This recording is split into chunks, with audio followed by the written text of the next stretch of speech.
All right, good evening, everybody. It is Wednesday and we are in week 3. I can't believe it. Woo! We are halfway through this class. Isn't it amazing? So I've been grading your week 2 assignments and I have many to go. We have such a great turnout for this class. So I'm really looking forward to crepes and pancakes that you guys have turned in, and I'm seeing some jams and some chantilly creams. So that's awesome. Hope you enjoyed making those as well. And even, creative, very creative ideas, making the jam and adding some flavors to it. So keep it up.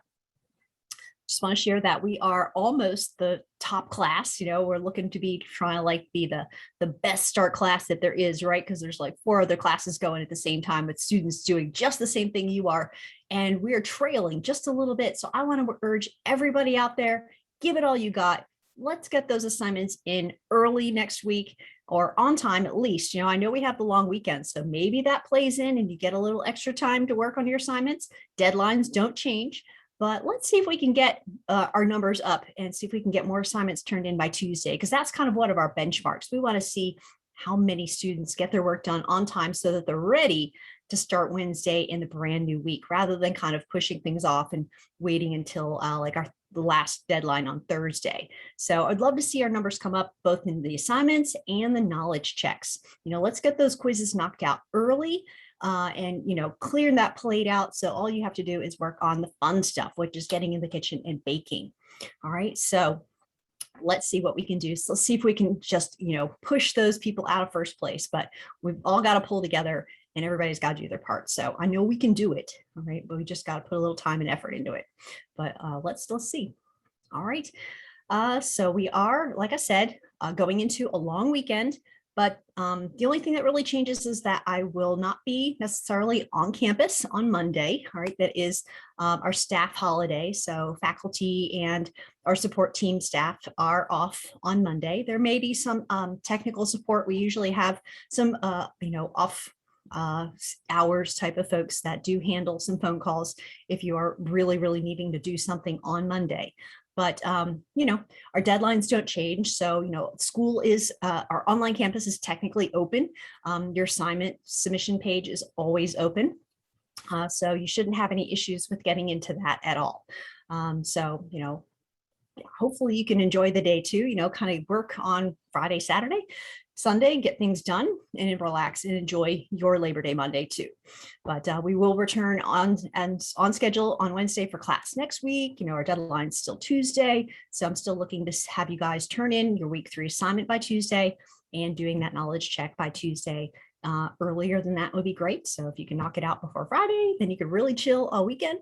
But, I know there's a lot to do this week. We have 3 brand new assignments and they take a little bit more time than crepes and pancakes. I'm not going to lie. So we'll talk about planning things out, what you can do to kind of make the best of your time when you get in the kitchen, whether it's doing it all in a blitz in one day or spreading out the workload over a couple of days. Because sometimes that works when you just are have too much to juggle, but you can get in the kitchen for maybe 30 minutes. Let's see what you can get done and work towards that. So, quick question from Jenny. Do I need to record the process of the eggs or just pictures? Not sure quite what you mean there, Jenny, but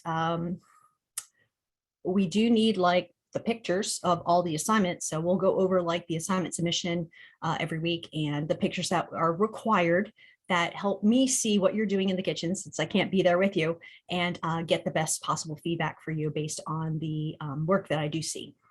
So let's take a look here. And I did want to share something really fun with you guys here first. We have special events outside of our online campus. It's actually on physical ground campuses. And we have events coming up. We just had one finished up in Charleston, South Carolina. And right now these are pretty much cuisine or culinary based events. We do have some plans for pastry ones, and we have had them in the past. We just couldn't schedule one this fall like we've had before in Vermont, where we go to King Arthur Baking Company and we visit a chocolate factory and stuff like that. The timing wasn't working out. There wasn't any hotel availability because it's such a popular season. So we'll be looking forward to that next year. But if anybody's local in the area, we have one coming up in Austin It's a couple days. So if you're local, even, you might even be able to drive up there. But, there's like a dinner on Friday night, and then Saturday's the like main day, where I looked at the schedule and events, and it's going to a local farm where they're actually growing the food, and you can go pick out the food that the group will be cooking with after a demo at the Austin Escoffier campus from the Beef Council. And then they're going to barbecue and prepare their own meal together, and then hang out and hopefully have some live music if the weather holds, which it should, although September is kind of rainy in Texas. And so you get to hang out. And then they also have lunch at a food truck park, which is a really kind of a big deal in Austin. So, there's fun stuff like that. The San Francisco one sounds great. And so does Miami, of course. I've been to all these cities. Well, I haven't actually been to Charleston, but you can't go wrong. There's a lot of great events and great experiences in there, and they're usually reasonable, a few $100s to enroll in it, but the hotel and transportation is at your expense. So the fee that it would be like, I think it's like $250 to go to the Austin event. But if you need to come in for it, you would pay for your own hotel or flight or, traveling and gas like that. So just wanted to share that with anybody. If anybody's interested, I can send out this little flyer and you guys can take a look. But they are a lot of fun from what I understand, and we have them planned all the time. So you guys will be here next year. So we'll even have more events hopefully next year. Hopefully COVID, kind of stays and, dwindles away slowly and, allows us to expand and do more things. So that's some fun stuff. Let's see what we got here. All right, so looking at week 3, as I mentioned, we've got creaming method this week. And who out there doesn't love chocolate chip cookies, pound cake, sugar cookies? Anybody ever out there never had any of the above? I expected to be like, you've never had any? Never made them? Well, I mean, I've never made the pound cake or never had the pound cake cookies from scratch. Okay, well, cool. Yeah. All right, well, awesome. I mean, it's just a very simple cake, but what was great about pound cake is that it is rather versatile. It can be flavored in many ways, and it is a very popular cake for weddings, or at least it used to be. Now it's like carrot cake and cheesecake. People want chocolate cake and stuff, but pound cake is just a very sturdy cake. And it's used a lot for those sculpted cakes when you can carve them, and for wedding cakes in general, because it does hold up really well, and it can be made in all different flavors too. So it is a really good cake and a very old cake. And I'll talk a little bit about the history of pound cake. But the sugar cookies, the type that we're doing is the rolled out kind. So I want you guys to dig into your closets, pull out your rolling pins, because you're going to use them this week. Because this is a rolled dough. This is not a scooped dough. So we do have 2 different styles of doughs. You can look at your research materials. Our chapter is all about cookies, and our knowledge check is all about cookies. And we have the different styles of cookies. So some are scooped or dropped cookies, some are rolled cookies, some are sheet cookies, some are stencil cookies. We've got icebox. We've got, I don't even remember the other couple right now off the top of my head, but we've got the different styles of cookies. So we do hit a few of those throughout this class. And cookies are like one of my most favorite things in the world, because they're simple and they're delicious. Who out there loves cookies? I'll put 2 hands up for some people that aren't here. Good. Yeah, I mean, it's a great thing to have on a menu. You can use them even in fine dining restaurants, which a lot of my background comes from. You still find a place to put cookies, whether it's sent out as a thank you with the coffee, maybe some biscotti or a nice little chocolatey cookie or something to go when people are served their coffee and they get the check. Sometimes it's nice to have a little something sweet, because if they get a really big bill, maybe takes the edge off of that a little bit. But even as part of desserts, they can use as a base for a dessert, or as an accent or crunchy component to a dessert. So you'll see the uses for cookies, not only as a cookie platter, but how to translate that into other elements that you might use for design. So pretty fun stuff. I love cookies. And then the pound cake. So we've got those 3 things this week, and we're going to go over these recipes. I have a sample assignment posted in our instructor announcement, so I'll show you here. We'll go to the top of our page. And right up here in instructor announcements, make sure you open that every week, at least once a time. We do have this workshops calendar, so click on that. It does refresh, so it does have the schedule for this coming week from now until next Tuesday. So check on that. And then we have week 3 here. So here's our sample assignment. You just click on that. I'm going to share it with you. It's right up here. I already have it open.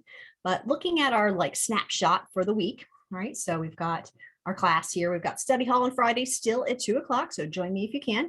That's we're going to talk a little bit more about the royal icing and the decorating stuff on Friday.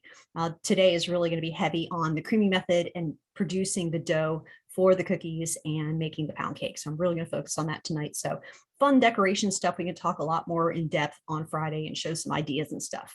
So doing that knowledge check. And this week, the chocolate chip cookies, the sugar cookies, and the pound cake, the royal icing is optional. That is just a decorative glaze that can go on your sugar cookies, but not required. So we provide it so you have that option. If anybody out there has done fun decorative cookies, you know what I'm talking about. And then let's click on here. We've got our, I think I actually have it open, but our prep list, right? So this is giving you information about the method and the week, and also gives you some eye candy, like some delicious peanut butter cookies, which is also creaming method in most cases. So if you have a different type of cookie that you want to make that still follows the creaming method, because you've been there, done that with chocolate chip cookies, you want to try something different, or you have a very favorite family recipe or something like that, you know, works, and it follows the same method. Because remember, this is a technique based program. So it's not about necessarily using our recipes, even though we liked for students to try them because we know that they work. We know the amounts, you know, we know the ingredients are usually easy to find. But if you have something that you want to try out or that you know works, as long as it follows the exact same method, you can turn that in instead. So peanut butter cookies fall into that. And so we're doing creaming method, and it is going to be your new BFF for mixing methods, because we use it not only for cookies, but also for making cakes and making fillings and other types of things in the pastry world. So it's like the most basic kind of mixing method and a really popular one. So steps in the creaming method, Christina was touching on this right before we even started recording, and it's going to be about room temperature ingredients. And room temperature means taking your butter and your eggs out of the fridge and letting them hang out on your counter. Usually the amount of time that it takes you to scale all your ingredients will be plenty of time. Depends on the season. Summertime, and it's still kind of hot here in Texas in many places. So it may only need to sit down on your counter 10 minutes. If it's the winter time, you know, you're trying to make these around Christmas time, you may need to pull your butter and eggs out maybe 20, 30 minutes early, because it'll be a little cooler in your kitchen in many cases. So, but it depends. And I'll talk about, you know, what to look for and how to know when those things are the right room temperature. But we're going to be using like a paddle attachment. We're going to be using terms like light and fluffy. You know, we want to use medium speed. We don't want to like blast things really high. We don't want to mix things too low. There is a difference between using the different speeds that you mix with. You can use your hand mixer or your stand mixer. So if you have like a KitchenAid style or Hamilton Beach style mixer that sits on your counter, those are great. But if you have a hand one, those will work awesome too.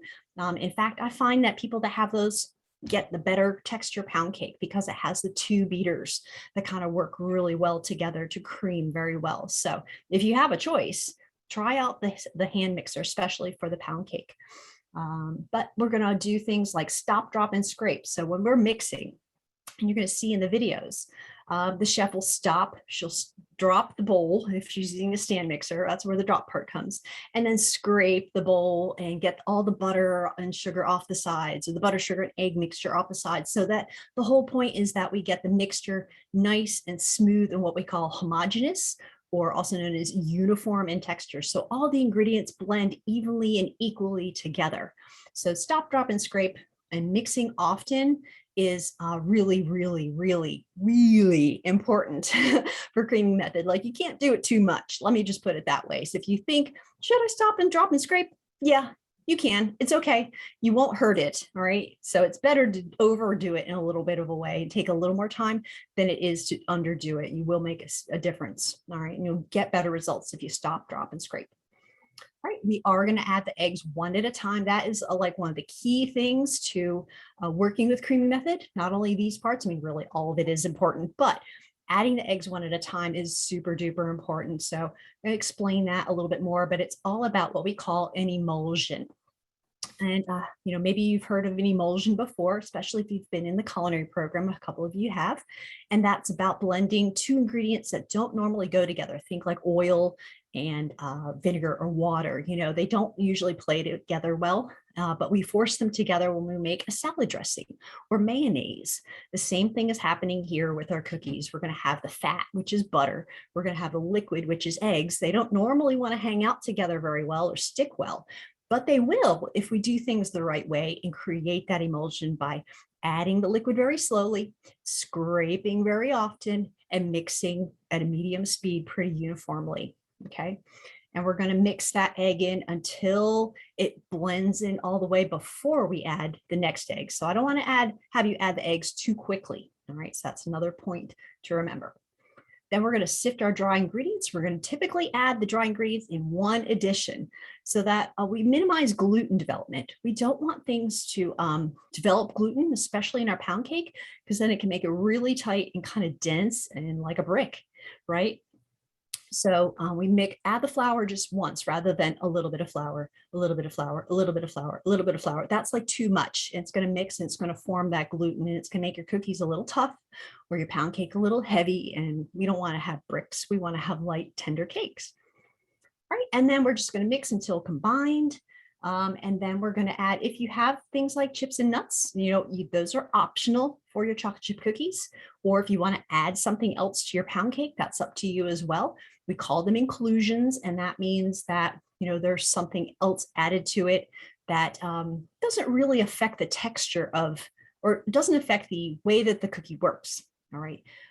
You could do a chocolate chip cookie without the chips, and I'd be giving you a perfect score if you made it perfectly.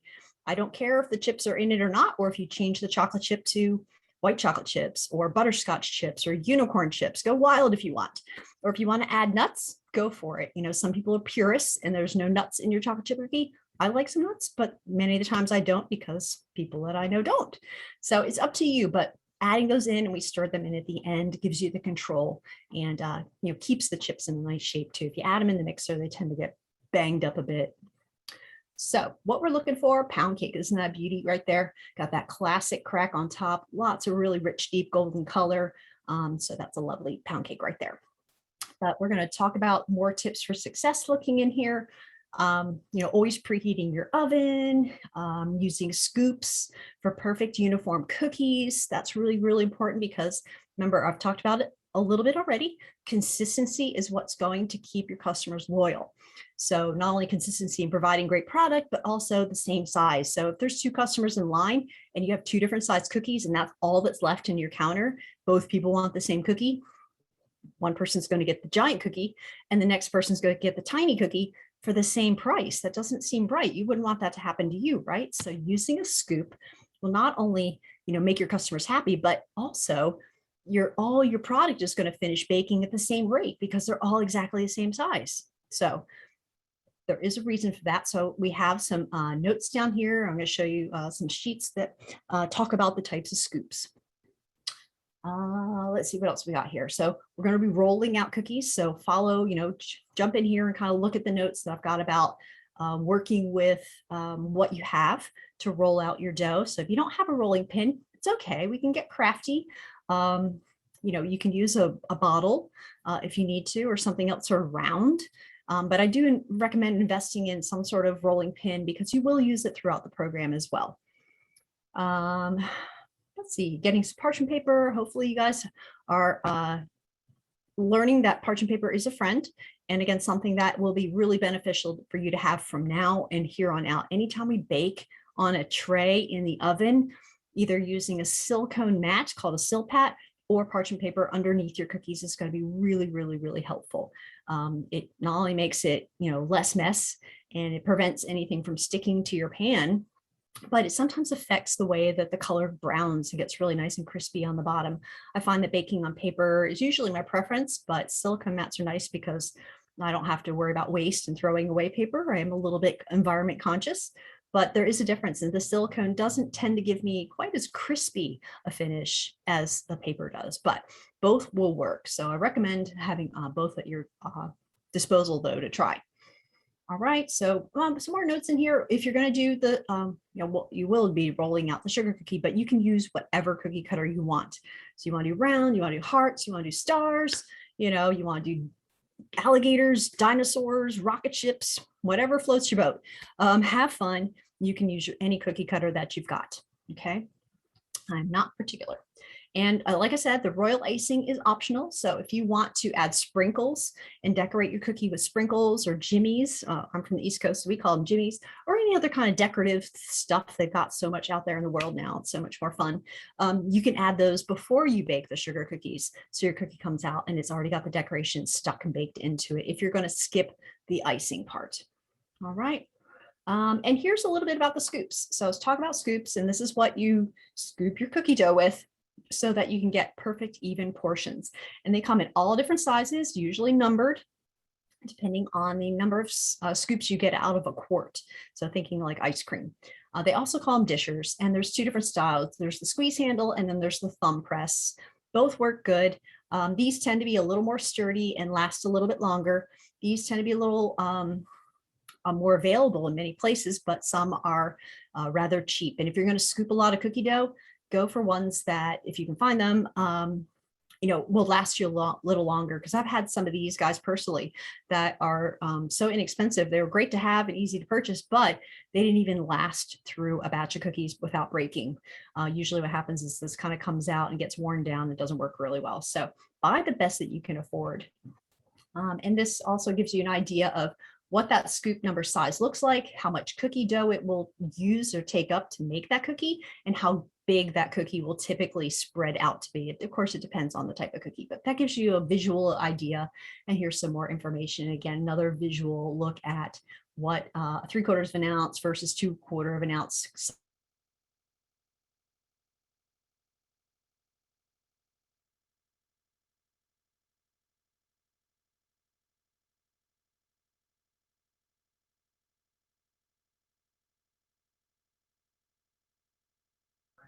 Did she lose connection?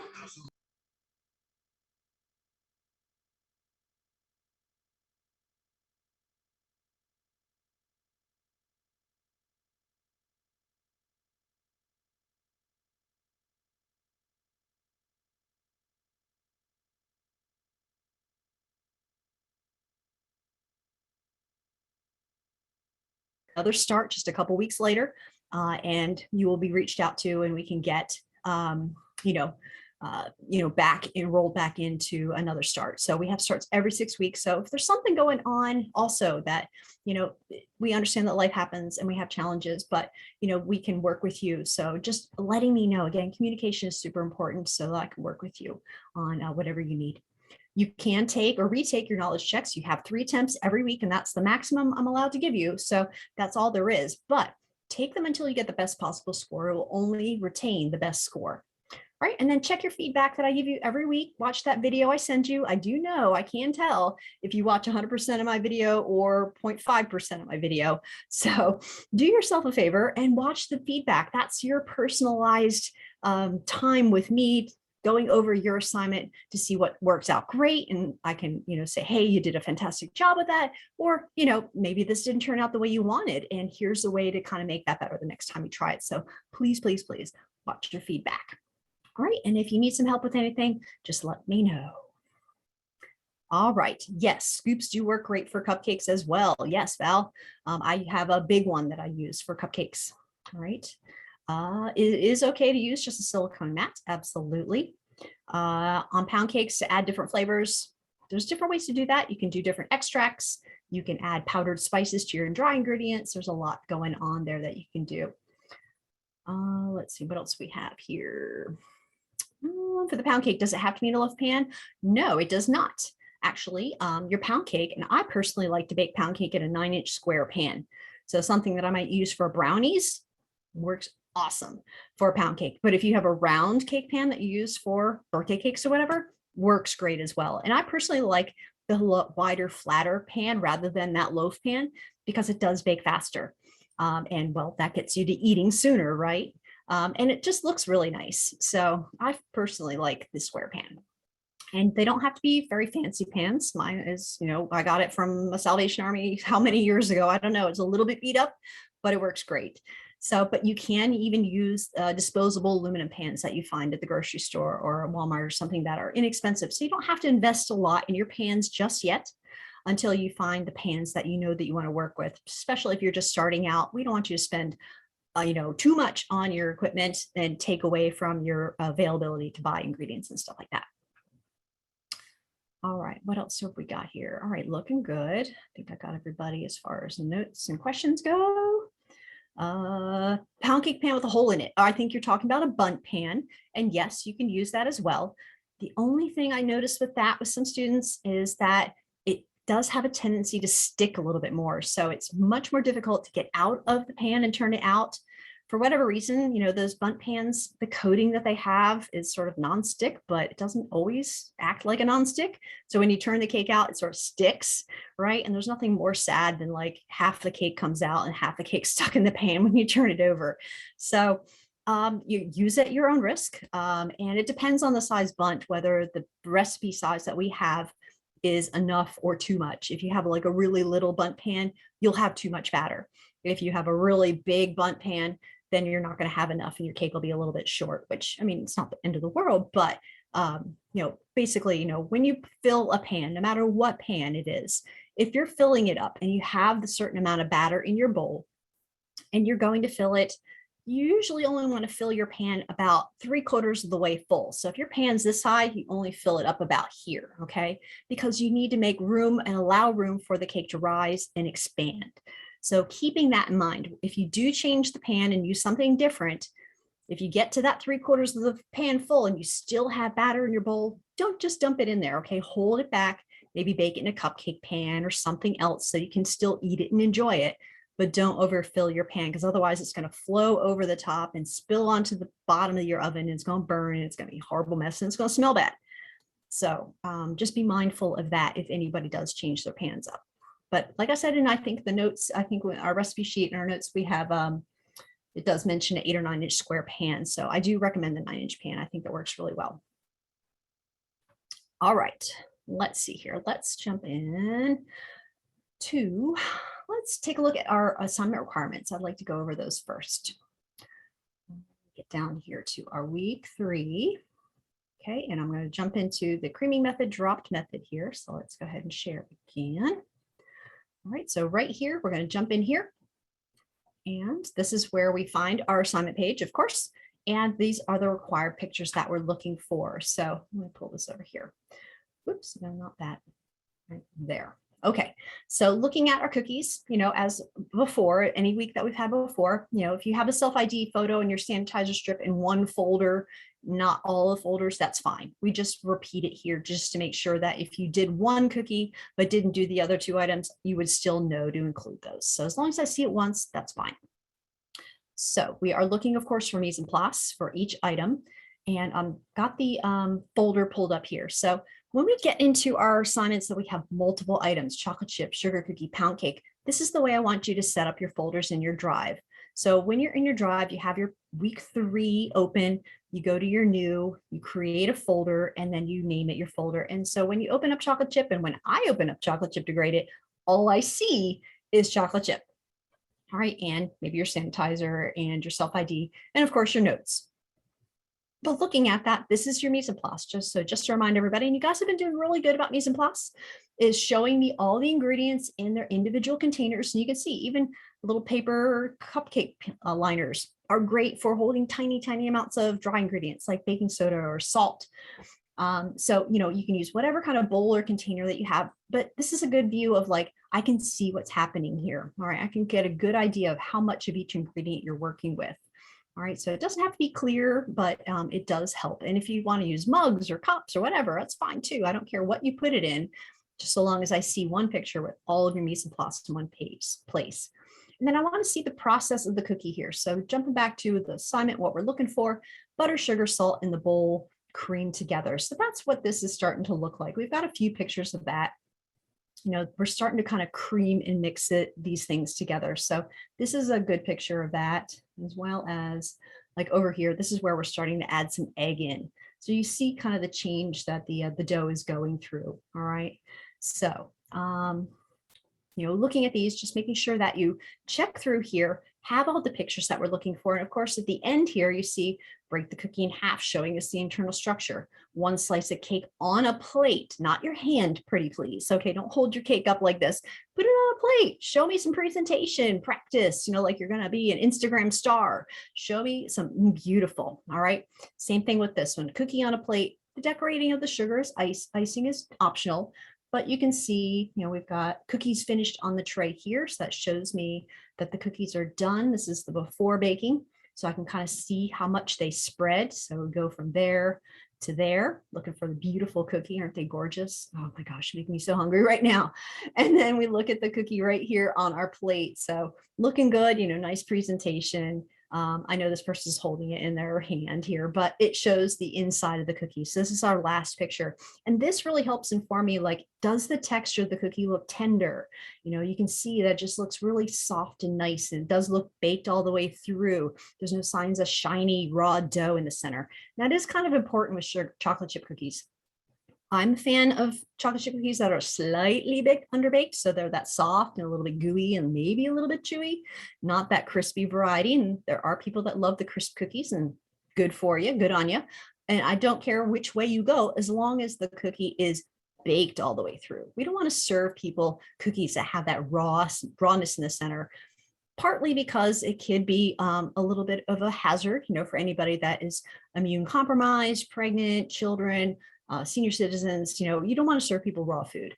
But also it makes the cookie too soft and more delicate and more likely to break and fall apart, which is not good for business, right? You can't sell broken cookies very well, at least not at a discount, so you don't want to do that. So I want to make sure that your cookies are baked through.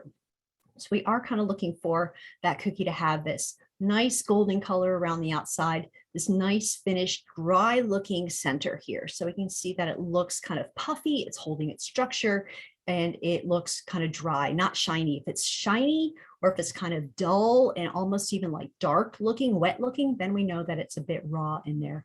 Now, if you bake all of them and that's what happens, okay. But I do recommend when you're baking cookies, see, this student had like a lot of cookie pieces. They didn't shove them all on one sheet and bake them all at once. So it's kind of like the old saying, don't put all your eggs in one basket, because if you drop the basket, you'd break your eggs, but maybe you don't have all of them in there, so you still have some good eggs. Same thing with the cookies. Don't bake all your cookies at once. Bake them one tray at a time. That way, if you walk away and you forget and you burn some of the cookies by accident, you still have some cookies left to bake. Or if you bake a tray off and you're just like, you pulled them a little too soon and they're a bit underdone and raw, okay, not a problem. You can put another tray in and then add a little more time and increase it and get a better result with your cookie. Okay, so that's a good piece of advice there for you. So let's see here. Let's jump back in here. So looking at everything, just making sure that we see all these pictures there. Let's jump back in here and show you the sugar cookie and kind of the process here. Remember, this sample assignment is in our week 3 instructor announcement section, so you could always look and refer to it. Okay, so looking at this one, we're looking for the dough being made, obviously mise en place, creaming method. Now, creaming method here is, remember, we talked about the term light and fluffy. Okay, so that could be like, what does light and fluffy butter and sugar mean? How does that get light and fluffy? Well, using a paddle or using your beaters to blend the two together to get them mixed together so that butter is usually really densely yellow. The more you mix it and cream it with the sugar, the lighter it gets because air gets added into it. So it makes the color actually lighter. You'll actually get almost a light pale yellow. And if you beat it long enough, it can actually get to a very white type of color to it. Now with cookies, we don't want to mix it that long. All right, pound cake, you can mix your butter and sugar a long, long time, and you can get that to almost that white stage, and that will be okay. But with cookies, especially like the chocolate chip and the sugar cookies, we don't want to mix them too much, because when we add air and sugar in here, we're creaming in this phase, is going to cause the cookie to flatten out and spread. So when we want something to spread a lot or rise a lot, like our pound cake, we can cream this a lot, and we'll mix these two together pretty well and for a pretty good amount of time. I would say for a pound cake, you might cream the butter and sugar together 6 minutes, 5-6 minutes. For Your chocolate chip cookie, you might only mix it 3 minutes, 4 minutes. For the sugar cookie, even less, because the sugar cookie, if we look back at this picture here, we want the cookies to stay the same shape. So when we bake it like this, we cut them out, and we put them on our tray, and then we jump into the picture over here. Can you even tell a difference? Hopefully not. You know, they stayed shaped for the most part. I mean, they puffed out a little bit, and you can tell these are done because they have a little bit of golden color, but they really kept their shape. So what's happening here is we're not mixing this stage very long. Okay, so it's maybe only a couple of minutes total. You know, you're gonna start mixing, then you're gonna stop, drop, and scrape. Then you're gonna mix a little more. Then you're gonna stop, drop, and scrape. So it'd be maybe 3 or 4 minutes that you're actually doing that creaming phase, because you're adding the scraping and stopping part into it. But like the total amount of time is kind of what I'm giving you for the actual mixing of itself. So sugar cookie, least amount of mixing, chocolate chip in the middle, pound cake the most. Okay. So looking at these doughs here, you know, we're kind of looking at, you know, incorporating the egg. This is sort of when we're adding an egg in there. And we've got like kind of finished dough down here. So you see how it looks really nice and thick. You can tell we've got flour up on the sides here. So we know that the flour has been added. And then we're going to chill this dough. So I want you to pack it up in maybe a couple of portions like this, because it will help the dough relax and cool. And when you go to roll it out, you don't have this giant piece of dough that gets soft too quickly. If you roll it out and you just have one portion in the fridge still, and your one portion that you're rolling and working with, then, you know, it's much more manageable and easier to work with. And if you need to stop, you've still got some dough in the fridge, you know, you can do it in portions. Like I said, you can kind of schedule things out. So when you're working with the cookie doughs, the sugar cookie dough and the chocolate chip cookie dough, to you know, work it into your schedule, you can make the dough one day and then refrigerate either or both doughs overnight, maybe even a couple of days, and then roll or scoop and bake and finish them another day. Right. So that really does help. And for the sugar cookie, you have to refrigerate it. It has to get firm again in order to be able to roll it out to a thin layer like this. And you see, we've got this silicone mat underneath here. They do really help. If you don't have that, you can use parchment paper. You can roll right on your counter, but you are going to need some flour. You see some flour here to help prevent it from sticking. No matter what you roll it on, you're going to need some flour underneath it, because you can see how kind of like real thin it is. And we're trying to get it this thickness, the same thickness, the whole way around. So it does take a little bit of practice. And if you just roll a little bit at a time, it'll give you more practice, and it won't be so hard to keep it from not sticking, because if you keep it really cold, it does work a lot better. So having it also rolling on a mat or paper or something underneath it, if it gets too soft and it does start sticking a lot, because it is warm in your kitchen still, you can slide this whole thing onto a tray and put it in the fridge and let it get cold again. All right. It has butter in it. It will get firm up and it will get cold. And that will make it easier to work with. All right, and then this does have finished cookies on a plate. So my main picture that I'm looking for is this.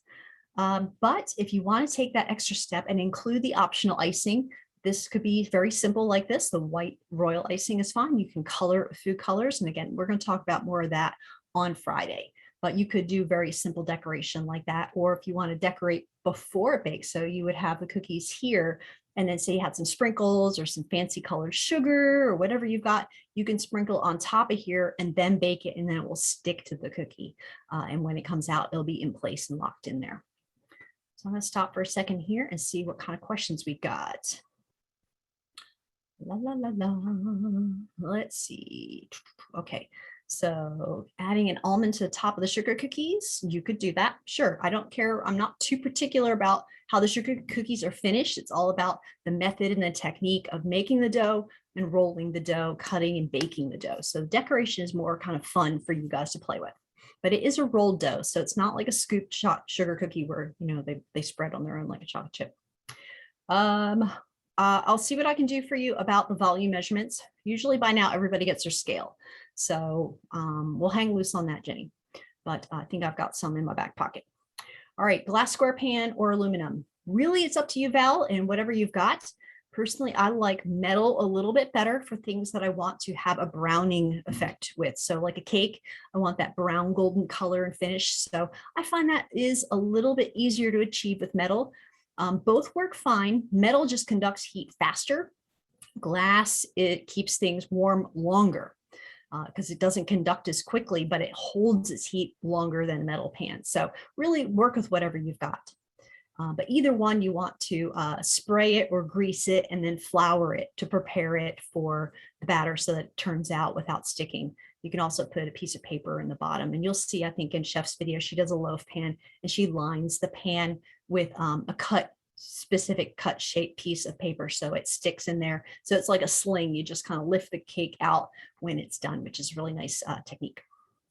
All right.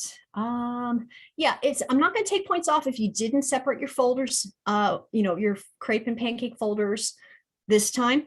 But I do want you guys to work towards that because it is something that we look for throughout the program, to have those separate folders, because it really just streamlines our grading, but it also makes sense because you can look at your folder and see these are the pictures. I've got all my pictures in here. It's not like a jumble, and it's much easier for us to read. And honestly, when you're looking at all three of these items this week, their mise en places are pretty identical.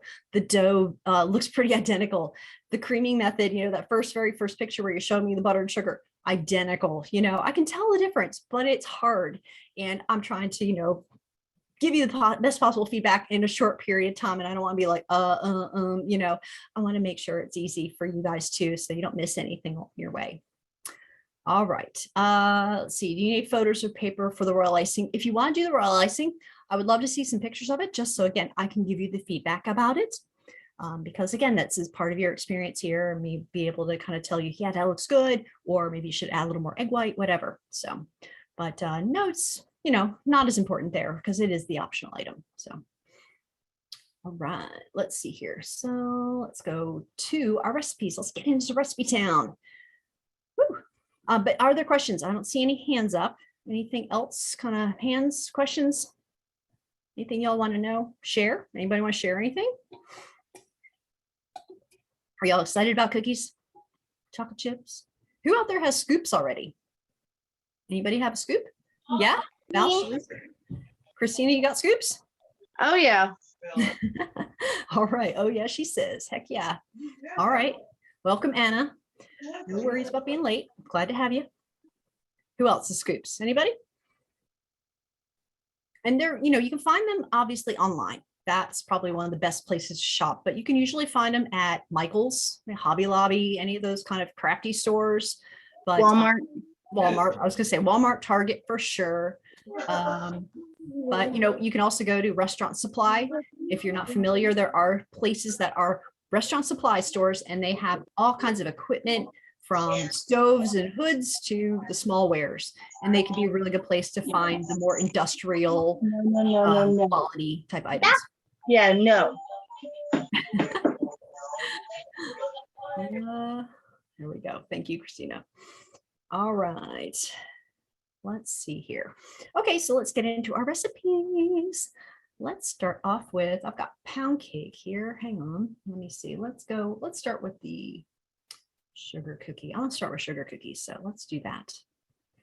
All right. So sugar cookie creaming method, obviously. Now the video is not attached to this one or this one or this one, but I think it is on the chocolate chip cookie. So you'll have to go to the research materials section of our class page, which is, let me just show you so make sure everybody knows, right here. So you can click on that and you will get your videos right in here, as well as your chapter for your knowledge check information. Okay, so we're looking at our ingredients. All-purpose flour, AP flour, it's a workhorse here. I think we're using it in all of these. Okay, so we got it in the pound cake, we got it in sugar cookie, we definitely have it in the chocolate chip cookie. So you should have gotten that in your pantry kit. If you haven't got your pantry kit yet, check your emails for a shipping confirmation.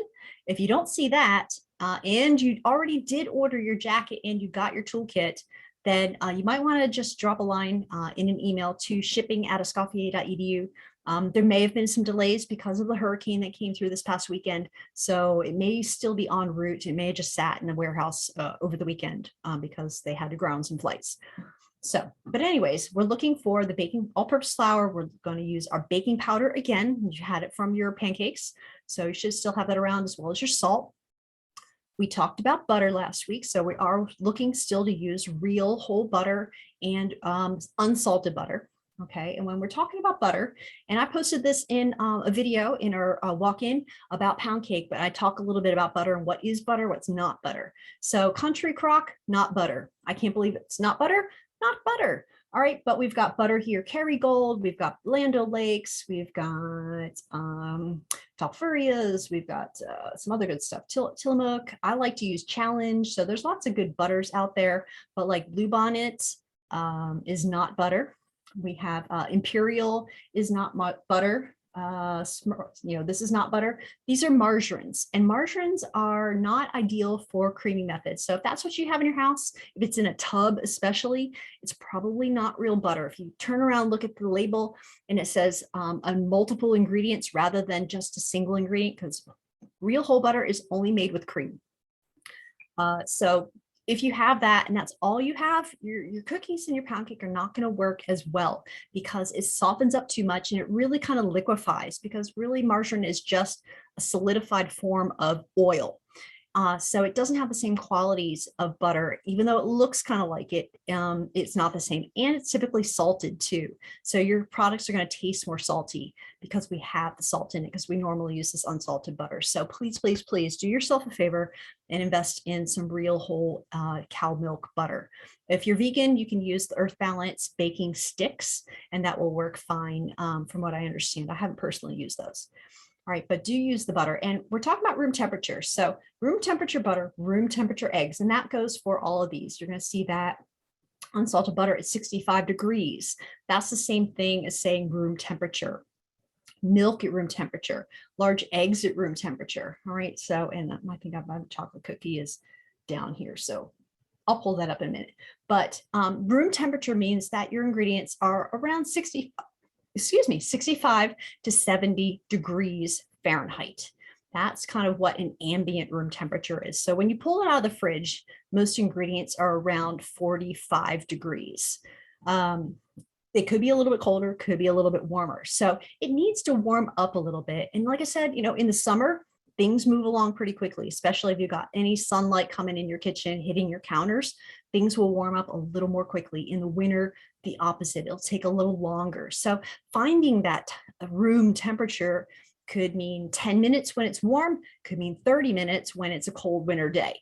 Now, don't really want to speed things up with the microwave because it's too fast, it's too strong. You can put butter in the microwave, but I'll try and do it to soften some butter real quick because I need some for some toast, right?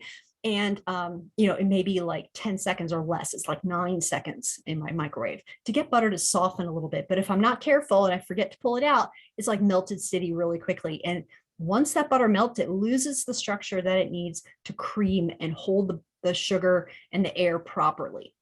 So do not microwave stuff, okay, please. Just pull it out a little bit early. If it gets too soft, pop it back in the fridge for a couple of minutes and let it firm back up a little bit again. Because when you add it to the bowl and you start mixing and creaming with your equipment, whether it's your mixer, hand mixer, or stand mixer, it's going to create friction, and that friction will warm up and soften your butter too. So if you're really just trying to keep things moving, you forgot to pull things out quick enough, you don't have to let it sit that long. While you're mise en placing everything out, let it sit there, and then chop up the butter smaller. Don't just throw like a whole chunk or stick of butter in the mixer. Chop it up into random or at least somewhat uniformly sized pieces, and it will cream and soften a lot faster. And that friction will really take care of it. So a lot of times I don't even bother personally letting it get too much to room temperature, because I know that mixer is going to do the difference and really kind of keep up with it. But that room temperature really is important, because it does, especially for the eggs, allow the emulsion that I mentioned earlier to happen better. When you have butter that's already been creamed, and we're going through this stage here where creaming the butter and the sugar together, and it says it here, number 2, and then we're going to start, adding in the wet ingredients, and that's your eggs. You want to add the eggs really slowly, and you don't want them to be super duper cold, because your butter's now nice and soft. But what happens when you add something really, really cold straight to it? it makes the butter cold. It's going to make the butter firm and it's going to solid and it's not going to play well and it's not going to want to blend very well with your egg. So if your butter's nice and soft, you got to make your eggs that room temperature as well. So it's more important that your eggs sit out and get that room temperature even more so than your fat or your eggs do. And the way to kind of warm your eggs up a little more quickly, if you have a bowl or a cup of some like really warm tap water, or maybe put it in the microwave for 20 seconds, and then put your whole eggs in the shell still in that water and let them hang out. And that will help warm up and bring your eggs up to room temperature pretty quickly. I would say, give them 5 minutes in that warm water and then you crack them and then they'll be ready to go into your mix and you'll get a beautiful result. So just remember, just pull your eggs out, especially early. You can pull them out. If you leave them in the, styrofoam container or whatever they come in, they're going to stay cold a while. So kind of like open that bad boy up, maybe take them out of their container, crack them if you want to, and let them hang out that way, or use the eggs in the shell in the warm water to bring up the temperature, which is really helpful when it's in the winter time and it's super duper cold in your kitchen. So milk, this is such a small amount here, 5 grams. We don't really worry about that coming to temperature. But for the pound cake, we have quite a bit more, 120 grams. So that's about 4 ounces of milk there. So we do want, again, while this is mixing and all these other steps are happening, your milk sitting out on the counter is probably going to warm up just enough to be able to work with it at that point. You may or may not have to use the microwave for 10 seconds to kind of take the chill off, but it would be helpful if you need to. If you stick your finger in that milk and you're like, "Ooh, that's still really cold, feels like it just came out of the fridge," warm it up just a little bit before you get down to the stage where you're adding the wet ingredients in. So does that make sense? Let me stop here because this is pretty important. I want to make sure you guys understand the room temperature and what that means. So any questions, or anybody need any clarification on that, what room temperature means?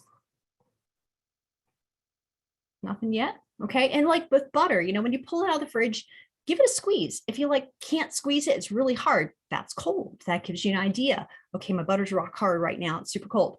And then as it warms up, you'll be able to squeeze it just a little bit more. And when it's at that right 65 to 70 degree temperature, you can use your thermometer that came in your toolkit to check it. Just kind of stick that probe in there and see what it says.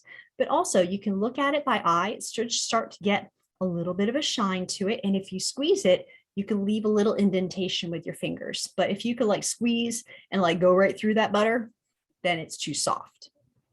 Shalise is asking, specific kind of milk. Good question. Whole milk is usually what we prefer to use because it has just the right amount of fat. But you can use basically whatever kind of milk you have in the house. So if it's skim or 1%, 2%, doesn't matter. You're going to be fine with those amounts. And it could even be a vegetable-based milk if you have hemp milk or soy or almond or something else you could do. Yes, you can definitely do dairy-free milk. Absolutely, because I've had folks do it with vegan items. And that's totally fine. They will work just the same. All right, but yeah. Her favorite country crock isn't butter. I know. Well, it's delicious on bread, but it's not great for baking with. Let's just put it that way. All right, so sugar cookies. Let's get back into that. I know it's a pretty long amount of steps in here. So, you just want to really kind of follow them, read them through not only once, but twice, maybe even 3 times. Do yourself a favor and read through carefully so you have enough time. If you're distractions and stuff, you might need another time to read it, but just try and do it when you have, a few minutes of time and space alone where you can really concentrate and read the recipes through at least once or twice before you start working with it. So you get an idea of what your ingredients are, what the steps and stages are, and what you're going to need to do. Because remember, this is sugar cookie. You're going to mix it up first, but then you're going to chill it. All right. Step 7, dough should be refrigerated at least 1 to 2 hours. That's your minimum there. Kind of like the crepe batter. Needs to rest. The fat needs to firm up. The dough, the flour needs to hydrate a little bit, helps hold the dough a little bit better together. So don't short yourself on the chilling time, but you can extend that to a couple of days. So say you make it tomorrow, but you want to bake them on Saturday. Great, go for it. It will be perfectly fine in the fridge, even up to 4 or 5 days, honestly. And if you needed to, with holidays coming up, this is a perfect dough to make ahead of time and pop that bad boy in the freezer so that, when you're busy getting ready for, Thanksgiving or Christmas, you've already got the dough made. So then all you have to do is defrost, roll, bake, and finish. So it does kind of give you that flexibility of your schedule. So keep that in mind. It does need to refrigerate. All right, but once you're ready to use it, you're going to pull it out. You're going to preheat your oven while you're getting the dough rolled out and cut and put on your tray if you need to. And I do recommend, because you want the sugar cookies to hold their shape as best as possible. So you're going to roll out the dough and it's going to be a little bit soft. You're going to cut that, put it on your tray. The cookie's going to be a little bit tender, a little bit softened. Put that back in the fridge. So once you put them on the tray, take the tray and put that tray in the fridge 5 minutes minimum, 10 minutes maximum before it goes into the oven.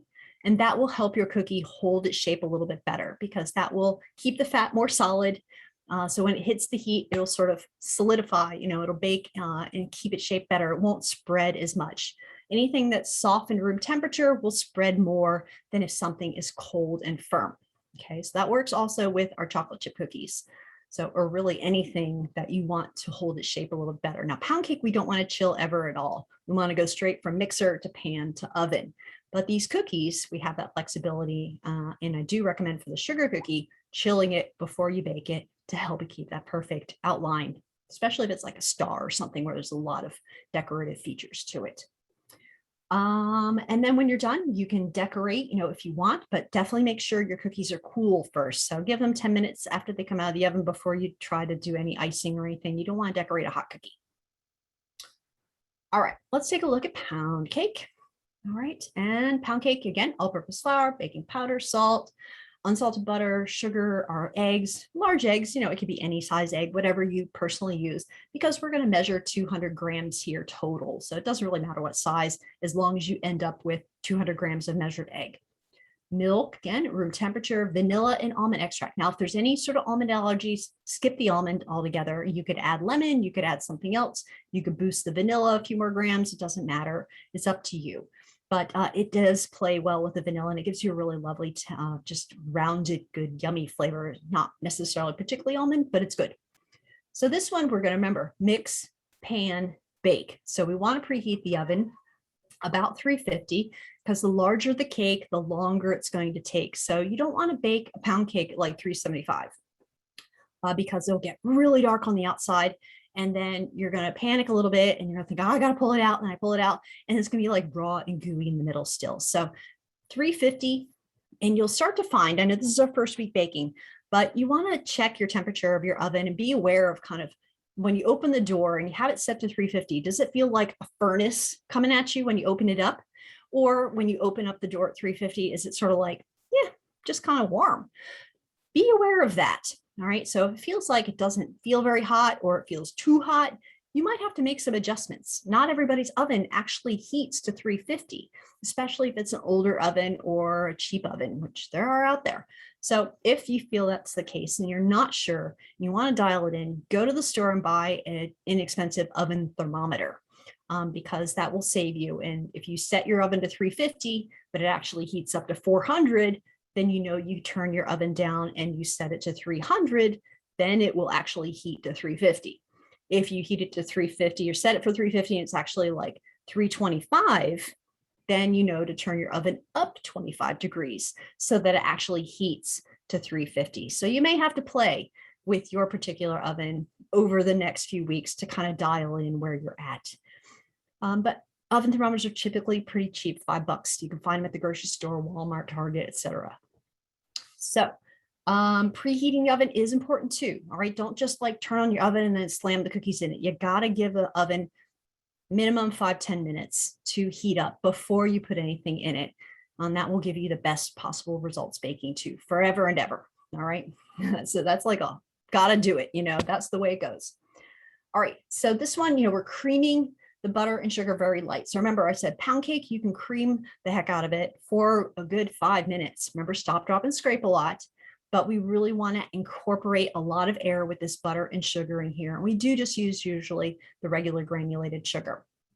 And then we add the eggs in. Okay, eggs, again, one by one. This one's really, really important in here where you want to add the egg gradually. So since we have 200 grams of eggs, break up that egg, whisk it up a little bit. So when you go to add it into the butter and sugar here, and that's going to be, where are we adding?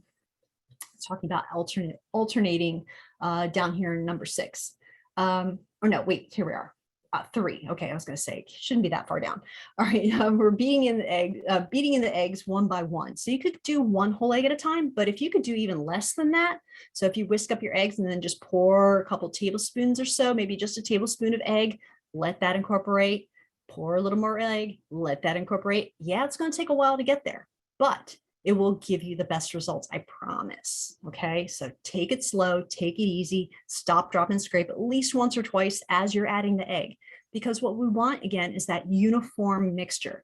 So we don't want to see a bowl that has like this nice, beautiful mixture on the center side, but then there's all this cakey butter sugar mixture clinging and sticking to the bowl on the outside because it's going to be cold. It's going to want to hang out there. But if you stop and scrape, that egg will work its way through the entire mixture. And again, you'll get a beautiful uniform cake that will bake out beautifully. So remember, stop, drop, and scrape. Mixing in uniformly, adding in the egg really gradually will save you and give you the best possible texture. If you rush it and you add the eggs too fast, or your eggs are really cold, you're going to end up with a pound cake that has a texture like cornbread. And while it's edible, it's not really the nicest, most tender pound cake that you can get. So just remember what I'm saying, slow and scraping, and you're going to be good. Go ahead, Anna. I see you popped a hand up I had there. a question. Is there a difference between like when, you know how there's a dry ingredients and then the wet ingredients, but you're adding the wet ingredients to the dry ingredients and like the eggs, is there a difference between the eggs already being mixed and the Yes. eggs being whole? The eggs is going to be in step 3. The alternating the wet and dry is the milk and the extracts. So you can add the extracts into your container with your milk once you've taken your mise en place picture. And once you've already got all the eggs mixed in, then we're going to add a little bit of the milk. Then we're going to add a little bit of flour, and then we're going to scrape. And then we're going to add a little more milk and then a little more flour, and it's usually 2 to 3 additions. Now, I know we usually say, I've said that we usually add flour in 1 addition, and that's really good for cookies. With this one, because we do have the alternating milk and dry, 2 to 3 additions of each. So milk, flour, or milk, flour, milk, flour, milk, flour, and that's it. Okay, because for example, like the crepes, I don't know how you say, that one I had seen the in the video, the eggs were already mixed, but then for the pancakes, they were not mixed. They were putting it one by one. Or... Yeah, I mean, you can go either way. It's honestly, it's not a problem. Okay. Yeah. Okay. But I was like saying with the pound cake, if you whisk up the eggs to get that 200 anyways, because you're probably not going to crack the perfect amount of whole eggs to get you at 200. Yeah. So you have to break something up. So just break them all up, just whisk them all up. And that way, when you go to add it into the butter and sugar, it's going to be just a little bit. And you won't be like dumping too much egg all at once. Okay. Yes. Thank you. For sure. All right. Convection oven. So if you're baking in a convection oven, you typically can turn your oven down temperature. So if it says 350, you can set it at 325 because the fan and the air accelerates the baking. So it makes things go a little bit faster. So you don't need it quite as hot, but you'll have to kind of play with your particular oven. Everybody's oven's a little different, but you can use both. You can use either one, convection or the still mode of your oven for either one. It's really kind of what your preference is there. Yeah, you're lucky. I don't have convection, but I do have a double oven, so it's really nice. There is a difference in gas and electric, but not very much as far as the way the heat generates and the way the heat bakes your cookies. So, you know, I prefer gas whenever possible, but I'm stuck with electric, and that's what it is. Can you add cream cheese? I would not play with these recipes. If you want a cream cheese pound cake, you can use a different recipe. Don't try and mess with this one. You would want your own independent one. But as long as the methods, like I said, kind of before class started, you can change up the recipe as long as you're following the same steps. So if you compare the 2 recipes and you see the one for school starts with creaming your fat and sugar or butter and sugar, adding in eggs slowly, sifting your dry ingredients, you know, and your recipe that you're comparing it to does the same thing in the same order, then you can switch it. If you're, when in doubt, send me a link to what you want to use so I can take a look at it and give you the thumbs up or so. Cool. All right, let's take a look at these chocolate chip cookies because I know we are running a little over. It's so tough because this is so much to cover in one day and we're all just like first time we're baking here, you know, and so there's a lot to go over. Chocolate chip cookies, this just has the video in there. Oh my gosh, this looks so beautiful. So we're doing all-purpose flour. Okay, we got baking soda in this one. So make sure that you have them different because the other ones have baking powder. This one has baking soda and they are different concentrations. So you don't want to use baking powder where it calls for soda. You don't want to use soda where it calls for baking powder. So be very careful with your mise en place. All right, but we've got salt, butter, again, unsalted butter here. Brown sugar, of course, this is like your classic Toll House. You know, we've got brown sugar and granulated sugar, just gives that more yummy flavor. We have regular eggs and vanilla and of course chocolate chips. And like I said, with chips, no chips, whatever kind of chips you want to do. You want milk chips, white chips, toffee chips, you know, unicorn chips, whatever you have fun with. Okay, enjoy those cookies. That's for you guys. If you want to do M&Ms, great, have fun. So looking at this again, 350 preheating if you're going to bake in the same session. If you're going to make the cookie dough and then bake it a different day, don't worry about preheating your oven, obviously. So, but starting off with, you know, pulling your ingredients out from the fridge, this really does describe it pretty well, and then letting them set out until they can be warm about 70 degrees for the eggs and the butter. Remember, that's your room temperature. 65 to 70 is what we're looking for. All right, sifting our dry ingredients, that is your flour, baking soda, salt. So sifting gets lumps out. Sometimes baking soda can be really clumpy and you don't want to have like little boulders of baking soda in your cookies because when you go to eat it, it tastes like soapy metal and it's really awful. You never get that taste out of your mouth. So make sure you sift with the flour and the salt so it does disperse and break up. It also adds a little air, which always increases the air in your cookie and your dough too, which helps add lightness. Okay, we're going to cream. Now this one we cream sort of the middle. So sugar cookie, we cream the least, pound cake, we cream the most, chocolate chip cookies kind of in the middle, because as you see, and I showed you in those pictures in that sample assignment, we start off with a scoop that's like a tight little round ball, but then we end up with a cookie that spreads out nice and flat. And it does that all on its own in the oven. That's why we call it a drop cookie. And it all hinges on the amount of air that we add and cream in together and the way that it spreads out from that as a result. So spread is directly related to temperature of your ingredients. So if your cookie dough is really fresh, it will spread a little more than if you make your cookie dough, put it in the fridge and use it another day. That cookie may spread just a little bit less, but it really does have to do with the air that you cream into here, into the butter and sugar. And then the baking soda reacts when you start to bake it, and the gas bubbles fill up and expand those little air pockets that are created when you put the sugar in the butter and you cream them together. So that's what's happening. That's the science, people. All right, so like it says here, over creaming can cause excessive spread. So if you cream too long, or if you use margarine, and I see this often, if margarine does get used for whatever reason, it will spread a lot more. You will get more thin, chewy type of cookie, which is not technically what we want here, but just be aware that could happen to you if that's what you start with. All right, so scraping down often, adding those eggs, about 3 additions. So again, you can do a whole egg and drop a whole egg in, but when you add that egg, only do 1 egg at a time, stop. We'll let it mix in until you can't see any more egg, stop and scrape, and then turn the mixer on, and then you add more egg. Or you can just whisk up your eggs and then drizzle a little bit in, stop and scrape, turn it back on, drizzle a little bit more and stop and scrape. Remember, you can't stop, drop, and scrape too much. That's the one good thing that you don't have to worry about, like you can't overdo it.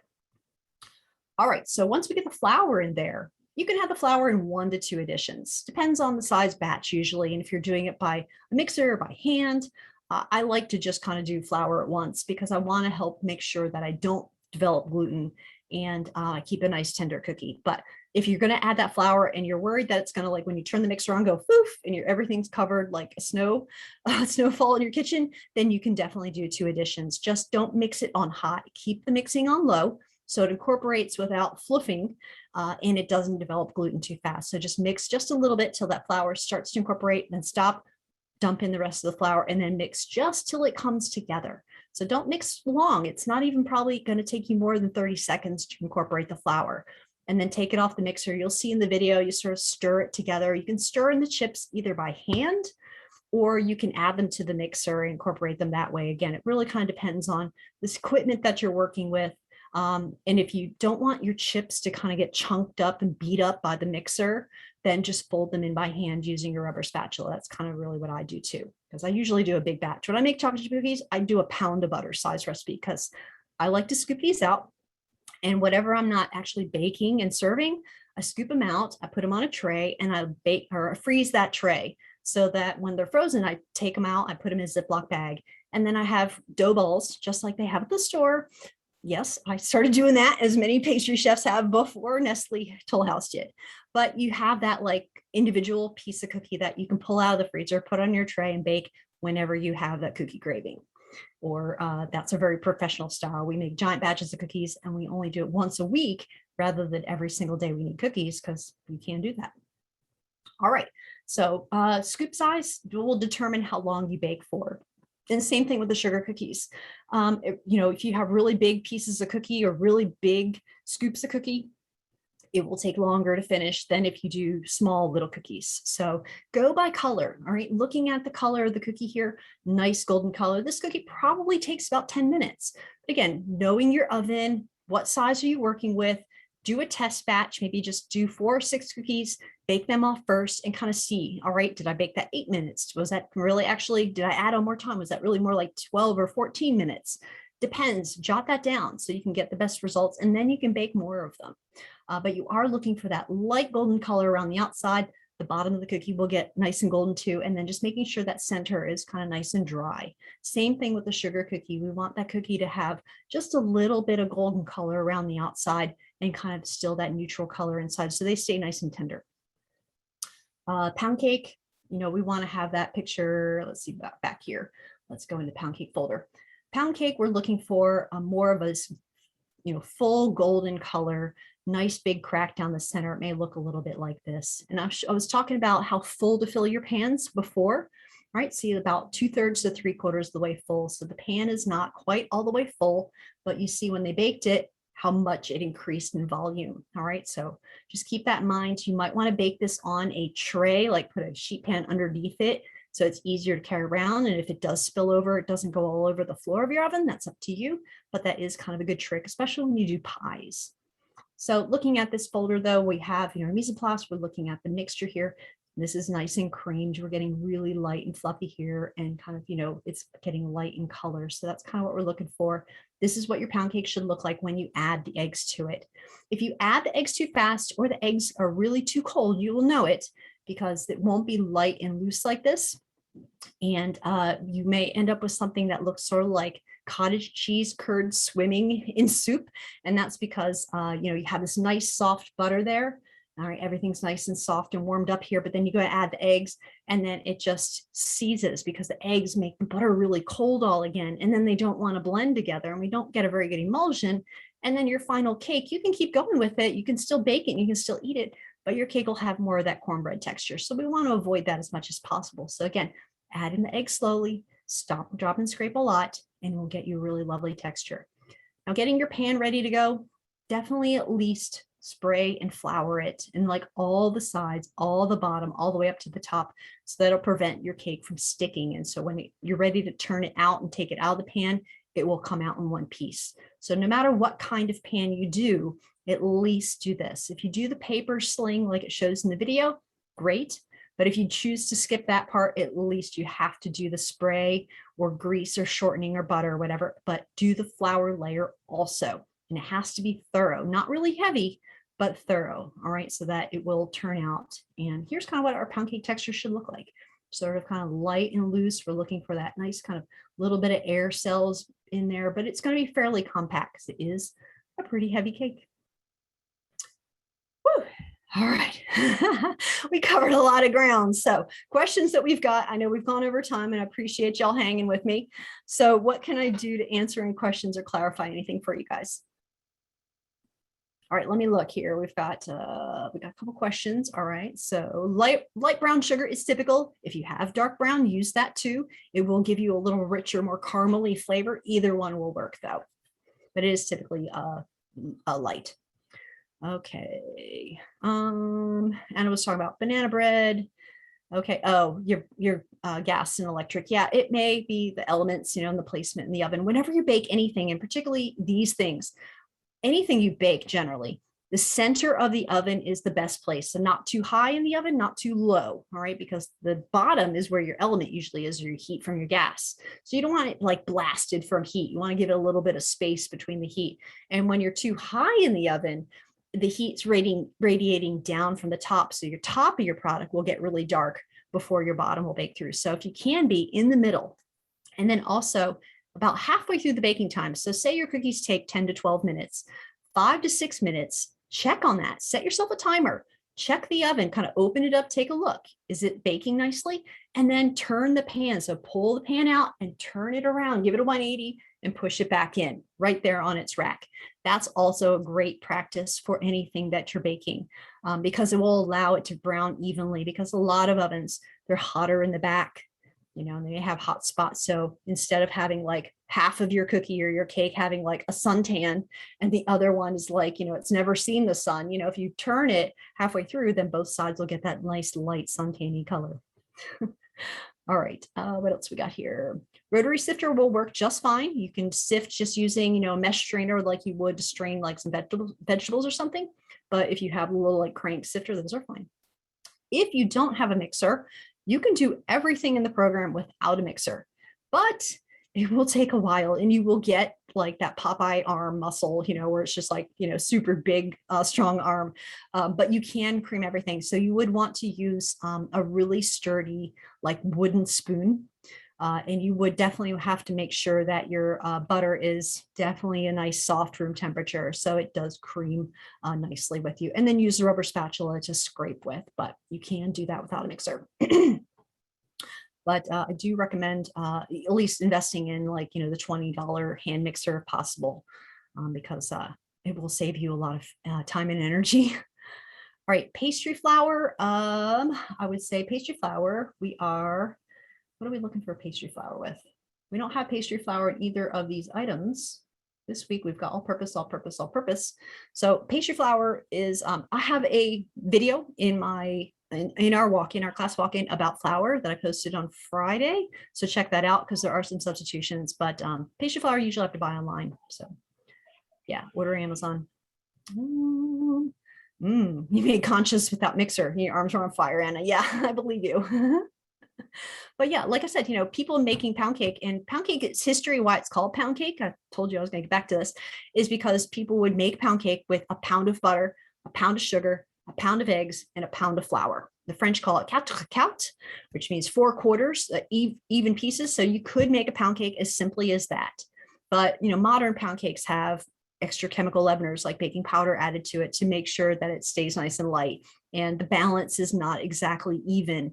So if we were to look at, say, our pound cake formula here, and we have the baker's percentages here. If we were doing a classic pound cake, it would be 100% flour, 100% butter, 100% sugar, 100% egg. And you see we're pretty close, but there is a little bit less egg because we do have some milk in there and we have some other liquids that sort of balance it out. So you can see we're kind of close, but we do play with it in modern pound cakes. Ooh, right on, right on. All right, so I don't want to keep y'all any longer, but I do want to know if you have any questions we can go before you get off to baking land, or come visit on study hall on Friday at 2, where we can also answer any questions that you might have after you have a chance to look at the videos and review the recipes before we get into our busy weekend. Let's see, can you use cake flour for the cake instead of all-purpose? You can. It doesn't have as much protein, which pound cake does need a little bit of structure. You know, it's usually a heavier, denser cake. So it does, excuse me, need a little more protein to help it work. So if you want to, you can try it. I'd be curious to see, because I've honestly never made it all with cake flour. So I don't know, but I usually just use all purpose all the time anyways, because it's cheaper. Hey, Seth, the cake flour it'll fall. So don't use cake flour, it'll fall. There you go. There you have it. Yeah, you do, because like I said, you need the protein for structure to kind of hold everything in place. And as it rises, it does take a long time. Pound cakes can take up to an hour in the oven. So you don't want to pull your pound cake out too soon. You want to make sure it's thoroughly baked all the way through, that it's done in the center. Have you guys heard of using like the toothpick test or using a cake tester? Okay. So if you haven't, it's you take a toothpick and you stick it in the center, very center of the cake, because everything bakes from the outside in. So the center is the last place to get done. So you can stick it in the center. If you pull it out and it's covered with wet goo, put it back in, close the door, and give it 5-10 more minutes, and then check it again with a fresh stick. You can also check by touch. Okay, so I usually use my finger or two, and I'll touch the center, same spot, to feel if it springs back to the touch, is what we call it. So if you press on it, it feels firm. If you press on it and it sinks and it stays sunken, not done. It's gooey in the middle. But if you press on it, it feels firm. It doesn't sink, or if you press it and then it pops back, then you're done. Another way to tell when things are done, smell. All right, you're going to smell something delicious in the kitchen. Pretty good chance that you have things done. I do strongly recommend you use a timer, whether it's on your phone or your oven or wherever, or clock, so that you can set yourself a timer to check it. Remember that halfway point. So for a pound cake, check it at 20 minutes just to make sure it's not too hot. You can always reduce the temperature if you feel like it's browning too quickly and it's too early. Just turn the temperature down 25 degrees to give it a little longer. Cookies, you just check them and then turn the pan. But also the color of things, of course, is a great indicator of whether things are done. So look for that golden color. Remember, the pound cake will get really dark golden. There's a lot of sugar in it, a lot of moisture in it, and it does take a long time to bake. So don't be afraid of a little color there, because I don't want you to sacrifice and be like, it's getting really golden, but it ends up raw in the center. So if you check it and it's golden, but make sure you check to make sure the center is cooked through. All right, Anna usually uses oatmeal instead of all-purpose. Okay, that's good, healthy. Pulse it into a flour and you can absolutely use that. Yeah, give you some nice fiber. All right, so yes, you are doing both cookies. It is both cookies and the pound cakes, all 3 items this week. I know we're ramping it up a little bit here, but we're getting in the mix. So we're doing some really important stuff that you can utilize throughout your career. So nailing that chocolate chip cookie, getting a little sugar cookie dough under your belt, and then getting exposed to pound cake will, the stuff that you can utilize throughout your career. And of course, the holidays coming up. So how important is the reading material? Well, the chapter on the cookies is maybe a little easier to digest. It's not like it's all over the place. And there is some really important points in there about the categories of cookies and the way things spread and the way handle cookie dough. So yeah, check that out. Yeah, we can do a quick summary on Friday. Sure. All right, no problem. Definitely do that. All right, I know I've talked too much. We have definitely got to go. Thanks for hanging in there. And, if you need anything, let me know. I'm always around, and I'll be busy grading tomorrow. So you'll be seeing your grades coming through. So check your feedbacks. All right, reach out whenever and often. And remember, we're off on Monday, but due date is still Tuesday. Okay. Well, thank you, everybody. Hope you have a great evening, and maybe I'll see you on Friday. Take care. Bye.